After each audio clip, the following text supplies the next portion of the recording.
Assalomu alaykum talaba munosabatlar. Sizlarga zo'r mashina ko'rsataman. Bu mashinamizda birinchi atalgan ishlarimizni aytib chiqaman, keyin bir zo'r narsani ko'rsataman. Videoni oxirigacha ko'ringlar. Bu mashinamiz taxo mashina bo'ladi. Bu mashinamizda polni kuzov qora broneplyonka urib berganmiz. Svet qora broneplyonka urib berganmiz. Mashinamiz yaltirab turibdi. Ko'rganingizdek, bufer, kapot, grel, xulosa merni urib berganmiz.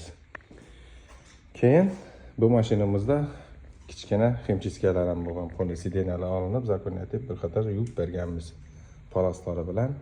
Endi ko'rsatadigan qiziqli narsam, oldingi sidenasi o'zining родной taxoni sidenasi bo'ladi. Zavodskoy o'rtangi sidena, mer sidena bo'ladi. Bu mashinamizdan mer sidenalarni ustavga yetib berdik.